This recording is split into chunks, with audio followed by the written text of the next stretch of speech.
Welcome and congratulations. You found the Satori Show with host Amy Satori, your spirit guide to the unseen world. Amy's ability to communicate with and interpret for spirits in that world is simply amazing. Her mission is to use this gift to help people understand what's happening in their life so they can take positive action to move forward. So let's tap into this unseen world together and discover what our friends and loved ones on the other side have to say about our health, love, relationships, our pets, our destiny, and so much more. I hope you'll join me, Kevin McDonald, as we delve into our lives and the world we live in right now on The Satori Show. And welcome to the show, everybody. This is The Satori Show, and with your host, Amy Satori, and today we're talking about twin flames.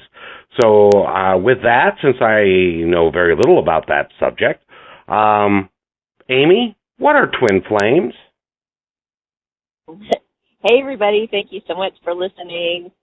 I'll give you a quick little synopsis or a quick little overview of what twin flames are, which is basically just when a soul comes to the earth, it wants to experience two different extremes. It goes into a more masculine person and a more feminine person, and then those people strive to become more balanced in their feminine and masculine through living totally different lives. And they eventually come together when they're more harmonized between those two sides of them. And then they meet and they have some type of a catalyst or a exciting moment between them where they recognize that each other is kind of like a kindred spirit and something playful and sweet and innocent and kind. And it really stands out to them. And then after the masculine, and by the way, masculine doesn't have to be a man. In fact, a lot of cases, the masculine is the woman, and the more masculine energy is the woman, and the more, the other way around. I have bodybuilders who are the feminine. So it doesn't matter what sex they are, but they have this catalytic moment, if you will, and then the masculine kind of runs because he doesn't want to get hurt anymore. And he's pretty freaked out. So the feminine then has to go through feeling abandoned and wondering if it was like an unrequited thing. And so, meaning she fears that he didn't like her back. So she has to go through healing her abandonment issues. And she's always wondering, why doesn't he text or call back? And he, in the meantime, while they're in separation, they both go through a lot of soul-searching, and they go through a lot of maturing and growing up, and they keep coming together, going apart as needed for their growth process. And when they're when they're very balanced, and when they know how to take personal responsibility, then they can stick together, and that's called being in union. So it's a whole. I have another podcast on that goes into much more detail. It's the Twin Flames podcast. I think it's number 5. Anyway, so it's what romantic movies are made of. The beginning part of coming together into union can be very challenging and can last for years. But I've brought a couple on today who are in union currently, Colin and Meghan, and they are going to share with us their own journey. And they were, everyone has their own path. Everyone has predestined whether how long it's going to take and what's going to be involved in the journey. So you learn to trust the process and ultimately come into deeper and deeper love for yourself and others. But these two are a fine example of having come into a beautiful balance, and they've been able to, go through this whole process unscathed. And they're doing rather well. So I thought we would have them on today to give us kind of some perspective, and I'd like to hear from them how their journey has been, and find out, how do they handle the triggers that come along with a twin flame relationship? Because it's not necessarily a smooth ride, but it's a very educational and meaningful and very deeply loving and passionate ride. So. And with that, Meghan, are you there? Yeah. Hi. And Colin. Oh, you're welcome. Yeah. You're so welcome. So tell us about your experience, Meghan and Colin. Does that ring true for you? I would say so, yeah. Yeah, let's see. I don't really know exactly where to begin, except for maybe, like, beginning. How about the beginning? Where, our relationship started. Yeah. I could give a little background on that and just, like, the synchronistic sort of events surrounding us coming together. We've been through a lot of transition in our relationship since it's begun, so it's quite a ride. It's quite a tale. So, I first met Meghan when she was working in a metaphysical bookstore, where Amy actually works. And I was applying there to work there myself, a little bit more than a year ago. And, I came in a few times to drop off an application and speak to the manager. And I was also applying to other places at the time. And, when I dropped off my application the first time, I gave it to Meghan. And I just remember feeling like when I looked at him, I feel like he could see something in me that I wasn't even fully aware of in myself. So I definitely felt something, and I remember after him walking out, I turned to Amy and I said, I want to ask him out, and I'm not one to take the initiative to want to ask another man out, but I felt that when he left, and I was like, I have all his information, but I didn't go through with it because she mentioned to me that it might interfere with him getting a job there. So I was like, okay, I can't do that just in case he wants to work in the store. But I ran into him, or I saw him later that day again when I went into Old Tibet, and I just noticed him, and I wanted to speak with him, but I withheld because I wasn't sure. And I actually, her friend was in the store when I was in there, and I was smelling these different, essential oil smells, and for some reason I was just feeling, outgoing, and I thought that I would, I asked her friend to smell the one that I was smelling because I enjoyed it so much. Mm-hmm. So I spoke to her friend, but not to Meghan herself. I didn't even realize that Meghan was in the store until later on when we became better acquainted. But then a few weeks later, after I dropped off my application, a couple months later, we were both invited to a party through different means, and it was affiliated with CU and a club that is part of CU.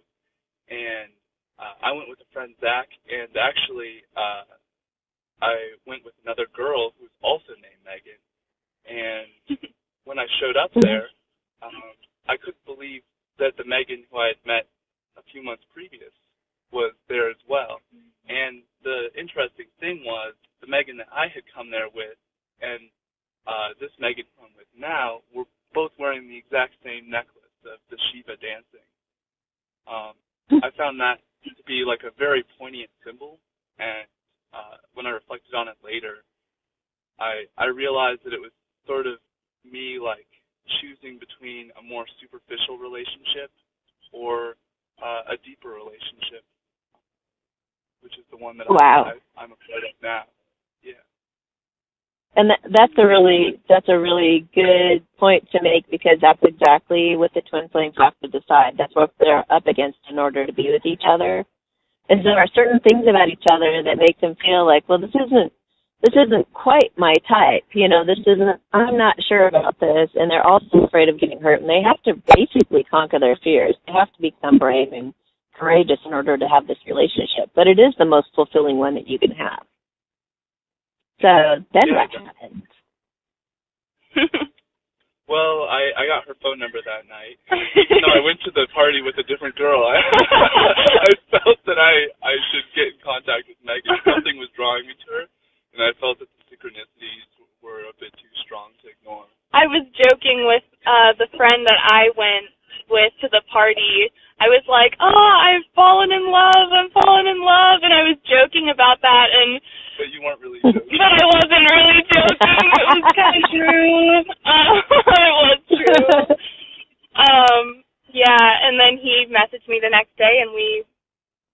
together and went to the Laughing Goat together for our first date, and that night was like a major turning point. For me, at least, I felt so close to him by the end of our date, and we were just like laughing like we had known each other for a years, long time. For a long time. Like we became so close so quickly. Like it was like putting on like an old shoe that you'd been wearing for like a long time. It just fit very well. Mhm. And when I drove away from his home after our first date, I was crying the whole way. I had tears just streaming down my face because I felt so strongly.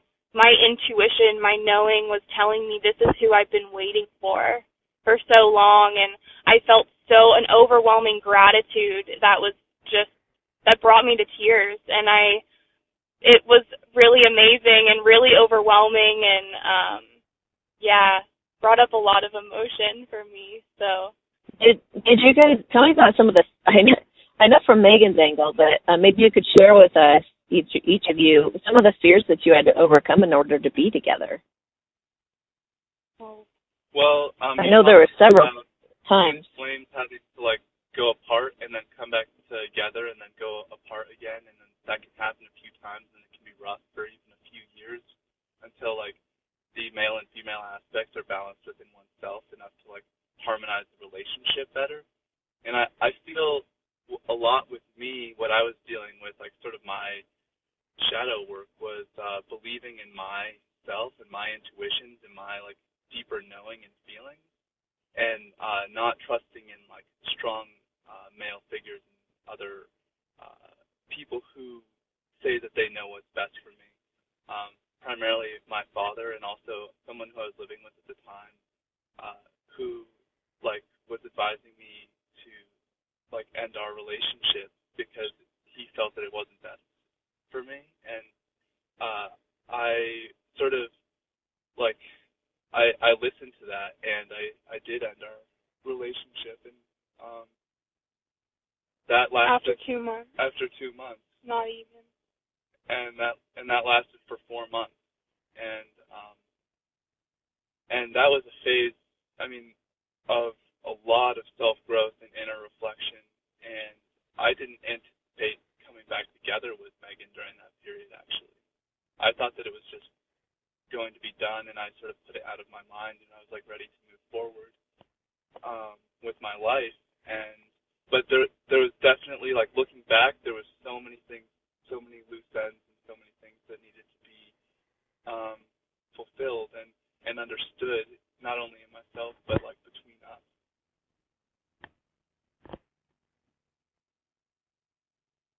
Well, and Megan had she had me, so she kind of had the inside scoop in a way.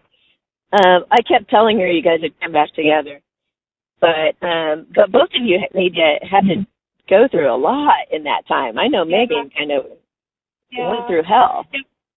It was really difficult. I remember, in that moment when he was choosing to end our relationship, there was just this voice, there was like this knowing in me that was like, no, like this isn't, it just didn't feel right. And for like a couple weeks after that, I really still felt that strongly, and I knew there was just this knowing, like, it's not over, and I don't feel that it's over. And then, of course... Actually, the night that I broke up with her, she did say that to me, and after she said that to me, I felt the truth and conviction. She said, well, I know that this isn't the end. I know. Mm-hmm. And when she looked at me, it was, I could just see that she knew, and that scared me a little bit, like,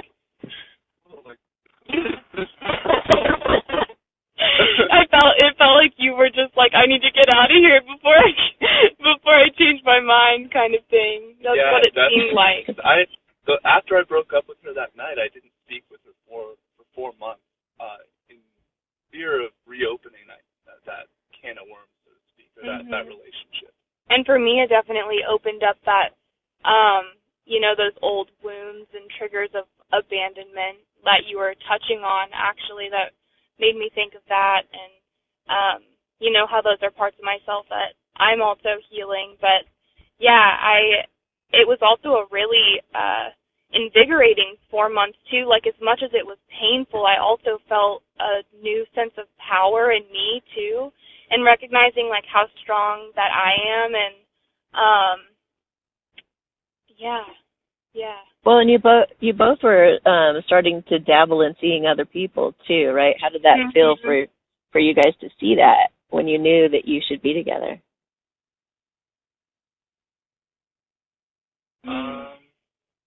Well, I'll just give a little background more on who I am to answer that question a bit better.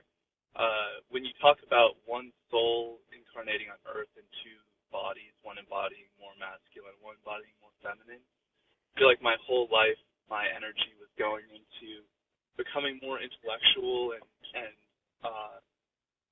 really pushing myself and pushing my boundaries, through athleticism and also intellectualism,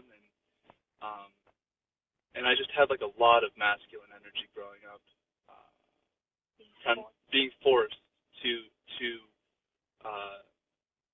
push myself to be better all the time, and I wasn't very in touch with my emotions, and after a while, like, I was feeling like in my teens feeling very depressed because I was ignoring this whole part of my being, which is the emotional side of myself, the intuitive side of myself, sensitive side of myself. And then I feel, I mean, I don't want to speak for Meghan, but I feel that she embodies you are me. Yeah, I mean, we are really one being, but she in her incarnation, her physical being, like, really does a great job at embodying the sensitive, emotional, and deeply wise, like, connected wisdom self. Instead of like thinking about things, which she does that too, but she'll often consult with her deeper feelings and her emotions, and she won't make an immediate choice, but sort of let the choice come through as time goes on. It's less direct and. Where are you going? Where was I going with that? Yeah, the feminine is more intuitive, that's for sure. Yeah, and we were talking about the separation you guys went through and that you were seeing other people as well. But there still must have been that draw to each other. So after the separation, I was, like, thrown basically into trying to relate to people, but people who, like, in that sort of way, but people who didn't provide my opposite and weren't able to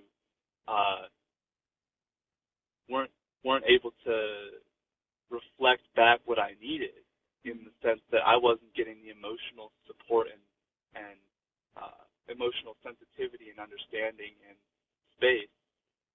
It was more like I was just seeing more of my intellectual side in other people and more of like my cold, calculating side. And it was actually a rather painful time in my relationship because it didn't have as much emotional depth or spiritual depth. Mm-hmm. Yeah, definitely. And I think as far as like being other, starting to dabble in other relationships, for me, when I started to see someone who I was actually living with, I started to realize how, the relationship that I was forming with him was more of a superficial relationship, and it felt, it was more comforting as far as like, oh, well, he'll provide for me and he won't leave me and just, disappear. Like, I didn't feel that would be the case with the person that I was seeing, but I also didn't feel the deep connection and the deep love and really spiritual connection, too, that I have with Colin. And when Colin came back into my life, I was struggling with, making this decision of, do I take a leap of faith into something that I really believe in and love, or do I stay with something that really doesn't serve me in the ways that I want to, that I need to be served. And so eventually I decided that it was worth it to take a leap of faith. And at this point in our relationship, I'm so glad that I did. I'm so glad that I did. Yeah, Colin, tell us. Oh, I was just going to say, Colin, tell us the story of, you didn't talk to Meghan for 4 months. You put her out of your head, you put her out of your mind, and then what motivated you to reconnect?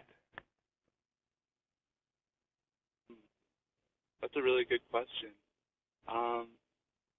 Well, at the time that I started reconnecting with Meghan, it was in August. I remember like all the days. She remembers the days. I think it was August 15th. May 6th was our first date. So August 15th when I reconnected with her, and I at the time was like, you know, sort of playing with a relationship with somebody else, and I wasn't feeling the emotional support that I was talking about earlier from that person. It was like very mental and intellectually based, and I felt, you know, if anything, I should reach out to Meghan and just see how she's doing, and at least like rekindle a friendship, because I felt like what we had is something that I shouldn't just like completely burn down that bridge and let it go like forever in all terms and respects. I thought maybe, you know, at least we could share a friendship, or at least talk and at least heal some of what I felt I had like damaged some of that trust when I broke up with her the first time. And so, do you want to speak a little bit about how you felt after I contacted you? Yeah, actually, when he contacted me and wanted to see me, I was definitely struggling with that idea, because in a way I was trying to shut him out. You know, I didn't want to hold on to that pain of not having something that I wanted in my life. And so there was anger that arose in me a little bit as far as the relationship ending, and I was moving through a lot of anger and frustration over it. And when he came back, I had this idea that I was going to talk to him and tell him, you know what, I'm seeing somebody else, and, you know, I can't embark on this journey with you. I can't do this. Like, even as far as friendship, I was, like, hesitant to come back together with him. And but when I did and I spoke with him, I really spoke my mind at, you know, how he made me feel in that instance and what happened, and, you know, him choosing to part with me. And I felt really strongly that I needed to get my point across and how I was feeling, but at the same time I did feel emotions of love surfacing again when I saw him, and I wasn't expecting that. I was expecting to still be angry and stay upset, and I just couldn't. So it was difficult, yeah, because I had those feelings of love come up, and I had to, you know, give those feelings respect and recognize that it was there, and it hadn't just dissipated completely. And I was feeling feelings of like sadness and guilt for what I had done, almost as if I had hurt myself. And it's becoming like more and more each day. But every day, I feel like I feel more and more what she feels, as if it's my own. And it's, instead of being like localized karma that one works through alone, it's like a journey that we work through together, good or bad. I feel like a lot of shadow work is being done together, and like a lot is being brought up through this mirror of relationship than would be done alone. Like the work that I've done in the past few months would have taken years without our relationship. That's like for sure. Wow. And how do you guys handle those things that come up? Like, give me an example of something that needed to be healed between you and how you handled it. Something that needed to be healed between us, or individually, and having the other help with that? Both. One at a time. Start with yourself, I guess. Well, I feel like a lot of it comes back to healing this relationship with the masculine and the feminine energy. And so much of that is surfacing in our relationship. And, trying to really understand where the other person is coming from, or at least being open enough to being a part of that experience with them so that you can move through it together. And I know for me, like, I'm a very watery, emotional being, and I definitely embody very feminine energy, very, like, soft energy, and I am going through this process of letting go of a lot of negativity and old ideas and beliefs that I'm still holding on to from my past, and probably not only from this lifetime, but from, past lives and things of that nature. But trauma stores itself in the cells of the body, and it's not only in me energetically, but also physically. So I'm going through this purging process, and it's requiring me to get in touch with my inner child a lot of the time and heal that part of myself. And Colin has been really, really beautifully helpful and holding space for me to do that, and being patient enough to be able to go to those places with me and understand that part of me as it's such an emotional being, to allow me to let that water flow energetically and physically, like allowing that to come out. And it's been really, really, really helpful in my healing process. And not only my healing process, but his as well, because he's also learning how to get in touch with those parts of himself too. And I'm, him seeing me going through that is also allowing for him to do that as well. Do you have like a specific? Oh, yeah. You go ahead, Colin. Specific example. Let's see.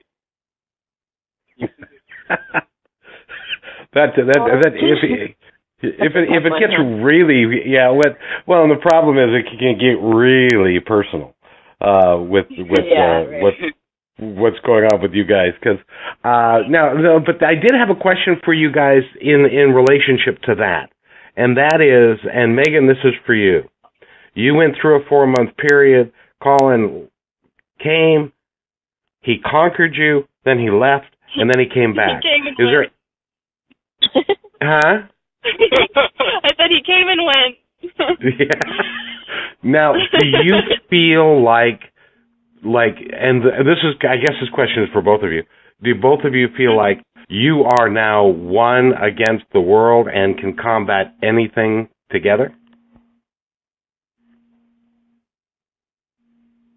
I would say. Yeah. I would say it's becoming more and more like that. Yeah. There's still work that we're doing on ourselves individually, and the more we clear ourselves, the more we become one, and we're able to work to help the world as like one being, basically, one unit that is balanced.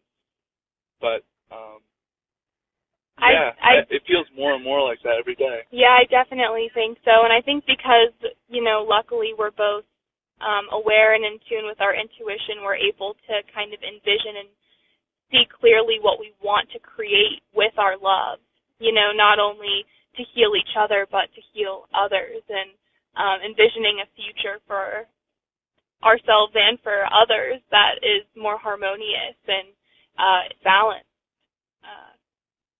Well, that's what's so cool, too. Much stronger, yeah. Yeah, well, they're complementary, like the yin and yang symbol.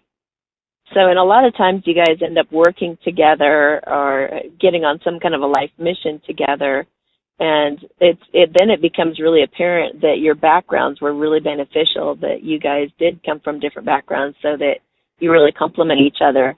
and going forward. So I think you guys are coming into that starting to work together kind of thing. Yeah, so many opportunities have presented themselves. We can talk about Well, yeah, some of those. We're both going to go to massage therapy school in March together.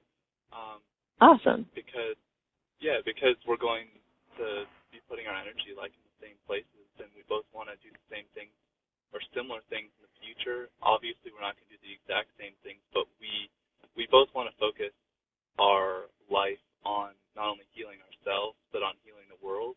And so we're going to provide complementary aspects of healing. Like Megan might be more into the sound healing, And we're both learning. and I might be or the herbal healing, and I might be more into like the massage therapy and energy healing kind of thing. But it's a total exploration and play, and it's great to do it together. Yeah, it feels really nice to have that support in all of this. And something too that I want to add is when you have such a loving support system and foundation, someone that is just like there for you, kind of like your rock. It allows you to feel like more strength in taking those leaps of faith in life and recognizing like, okay, I'm going to take this leap of faith, and whether or not I succeed or fail in this certain project that I want to take on, I still have someone who supports me and loves me no matter what, because they recognize that what I'm doing is not only, it's a healing mission, it's something that's valid and it's important, and whether or not it fails or it succeeds, it's still seen as, very beautiful. So, yeah. Well, if you guys have something that you both disagree on, how do you come to how do you get there from that place? How do you come to harmony with that? Well, I when you were asking earlier for sort of an example of that, I just remember, what was it, like a week ago or a week and a half ago?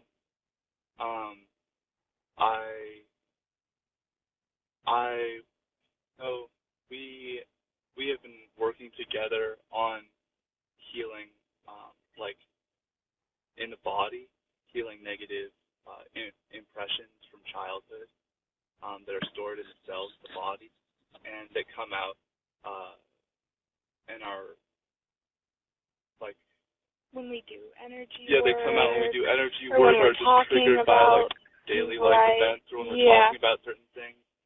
And oftentimes in other like people's lives who are not aware of it, it comes out and it's projected onto the world, and they think that it's the world doing something to them, when it's really some traumatic event that happened to them in childhood that is coming out for them to see a reflection of in their current circumstance, their current life, whatever's going on. And so, yeah, we've been doing work, like I've been learning energy work and doing that on her midsection and on her hips, because that's primarily where it resides, and that hurt from childhood coming from her mother. And I think too, a lot of women, there's a lot of healing that needs to be done on the feminine side as well, like as far as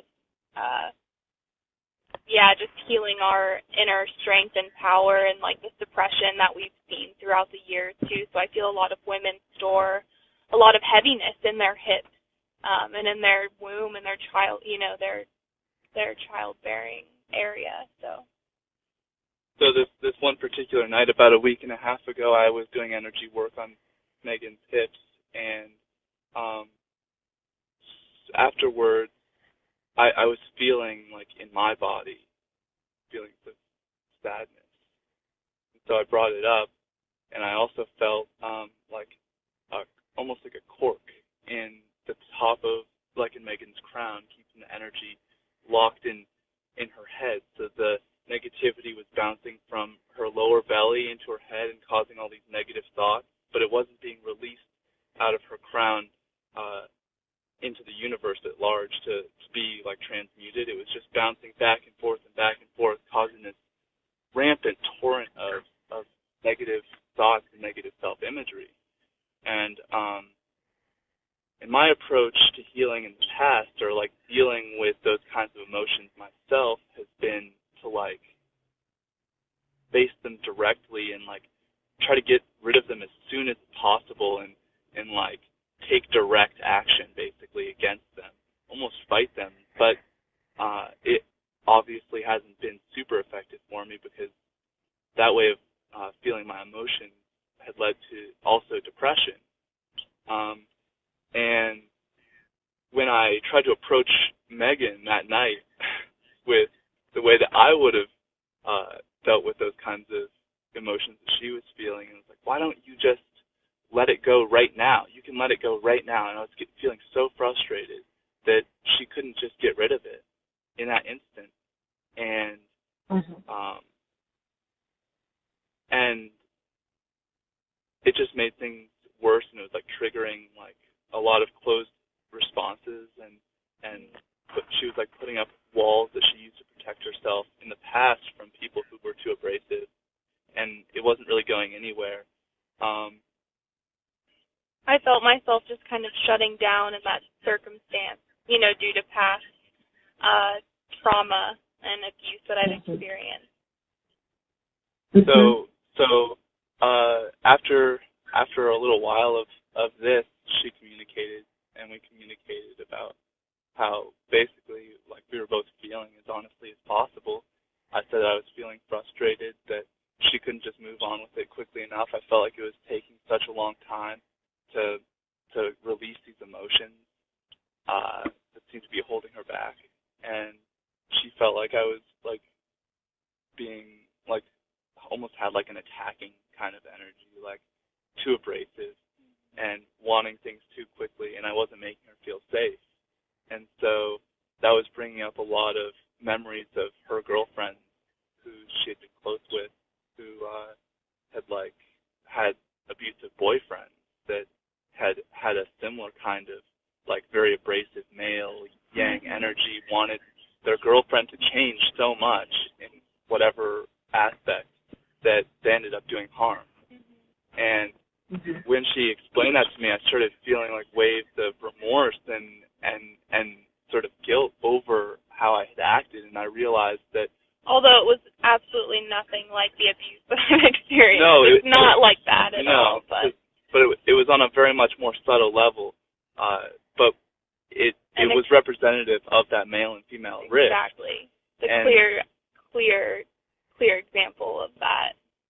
Yeah. And when I started feeling that understanding from where she was coming from, then I started to realize that a lot of what I was projecting onto her, my frustration with her not getting over her emotions quickly enough, was actually just a lot of my frustration with myself, not being able to feel my emotions deeply enough and able to release my negative emotions. And so I've realized that like a lot of what we think is in other people that is bad or not good enough is actually something we just judge in ourselves for not being good enough. And and then after that, sorry to cut you off, but then after that we did end up going to an event that sort of like brought me into a greater awareness of the rift between the male and the female energy, and how much women very have felt prevalent suppressed today in the past and in history.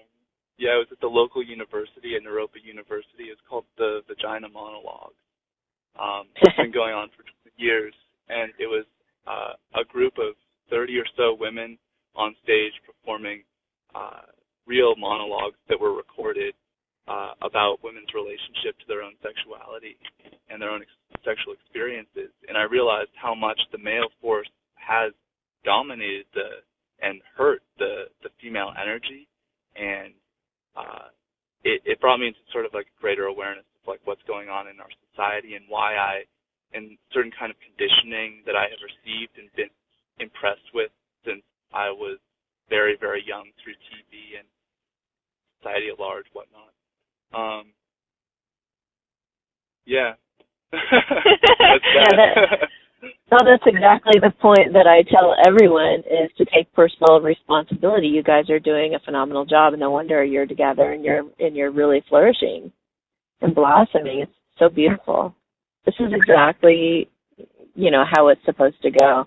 And I mean, I get some feminines that are in separation right now. They get kind of desperate and neurotic. And I tell them, if you're desperate and neurotic now, if you do come into union or if you do, have an encounter, it kind of seems like an encounter, right, guys, when it's like, oh, there they are again, and then they disappear. So it's the interesting the thing is that when we met each other, we weren't necessarily really looking for the kind of relationship that we have now.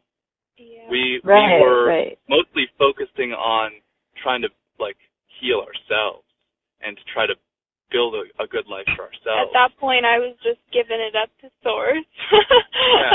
Really. If it happens, it happens. Yeah. If it doesn't happen, then that's the way it goes. And I was just doing the best that I could individually.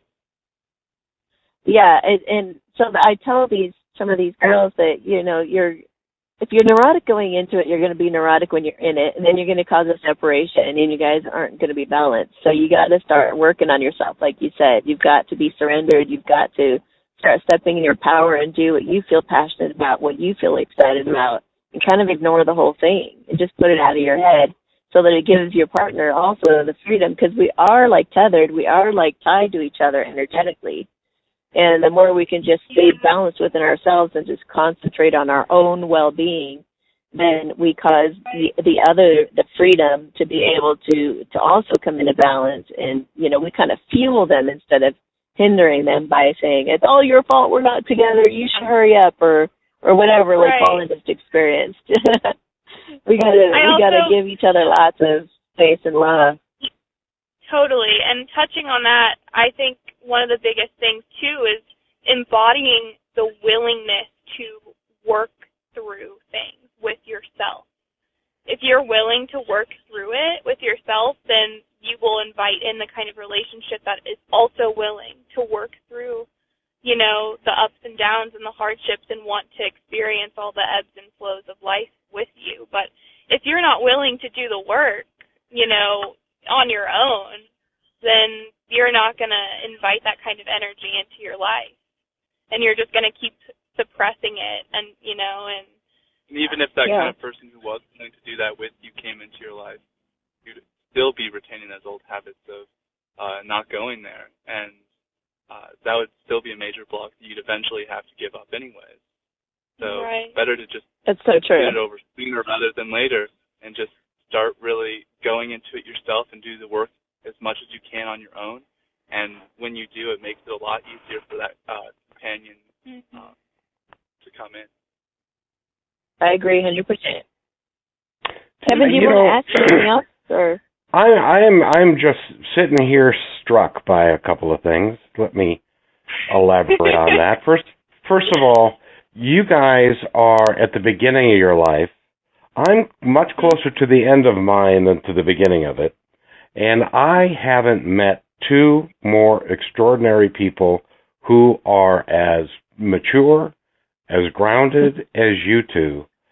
And I just want you to know there are lots and lots and lots and lots of people running around this world that have not got the maturity, the clarity that you guys have. And I really wish, I'm really in your corner. I hope you guys make it for a very long time, because there are so few people that actually have that connection with another human being, that they're together no matter what. This is what the twin flame dynamic is. I mean, they're going to become more common, especially this year. 2018 is the year of twin flames and soulmates coming together. It's going to be extraordinary, and this is just the beginning of these incredible miracles that are about to happen. But this is exactly why it's worth the wait. This is why it's worth all the effort to improve yourself and to be brave and to make the changes you need to make, because it is extraordinary and it can last the rest of your life. It most likely will at this time on our planet. Yeah, definitely. I also feel that, two words that haven't been used together yet, that is such a huge part of this whole thing is unconditional love, you know? That's the foundation of it all. It's the base, it's the most important thing in our relationship, is unconditional love. And connecting to that first in yourself, and then building the space in your relationship. It's literal, it's spaciousness. It's not anything but space. And when you provide space, all the stuff that needs to be seen can just come out and be heard and be felt and be released. And then all those good feelings of love can be there. The lovey-dovey kind of feeling. Mm-hmm. And then you can create something. And something that we joke really about too is it all comes full circle. Like every time that we're going through some kind of hardship or something comes up, it always comes back around to us just, you know, being in each other's arms and laughing and making jokes, and we always like laugh and we're like, it always comes back to this no matter what. So if we can just stay open and loving and unconditional in our actions and our words and how we relate to one another, then we can come back to that, you know? So. Mm-hmm. Well, your relationship is a lot. I was married for 24 years, and your relationship is more mature than that one was. So you brought Colin to tears earlier with what you were saying. So. Well, nobody's ever said that before to me or us. Guys. You can only hear us, but I wanted to mention that because I think it's important for people to realize how deeply touching it is to experience love. And I feel like us even being together, other people seeing that is healing in itself, because it relays an energetic impression of what's possible. Absolutely. People get the sense that, oh, male and female energy can actually be in harmonious union. Mm-hmm. That is actually a possible reality.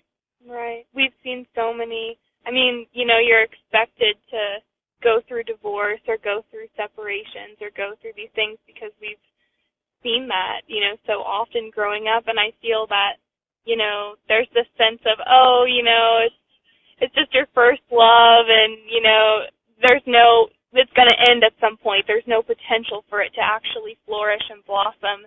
And I feel that that's ingrained into us by society, you know, and how relationships can't work out because the feminine and the masculine are constantly in this battle with one another, rather than recognizing that there's a harmonious balance that you can come into with one another. So yeah.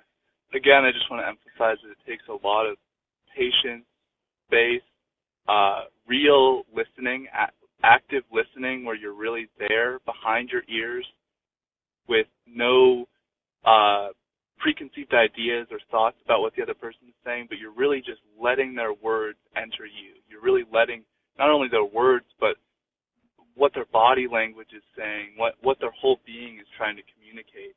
And I feel that receptivity is what, at least from the male perspective, what I've been having to learn so much of, and patience and receptivity to sort of balance my masculine energy. Yeah. Well, guys, you know, we could sit here and talk all day long because you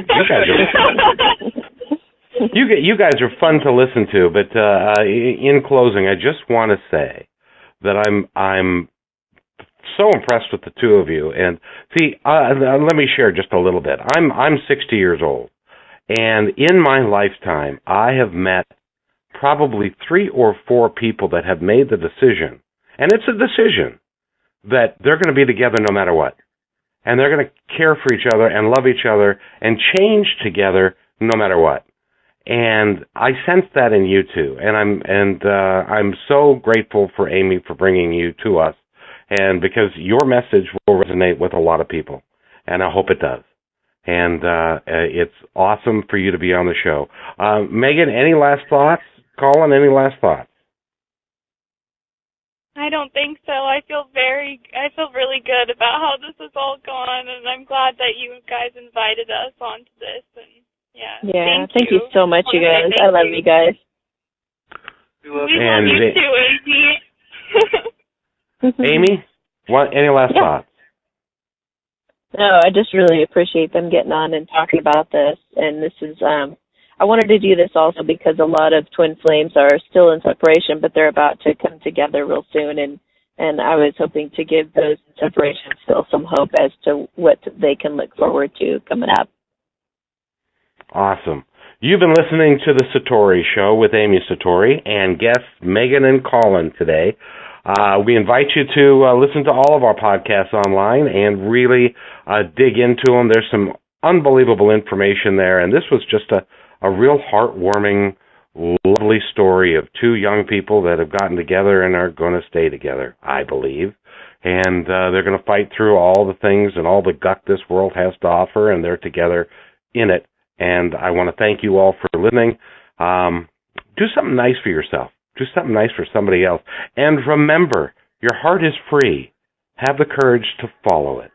We'll see you next time on The Satori Show. Hi, my name is Kevin McDonald, and I need to tell you a story about my friend Amy Satori. You see, I've known Amy for many years and have watched her develop from a spiritual seeker to an unbelievable spiritual powerhouse.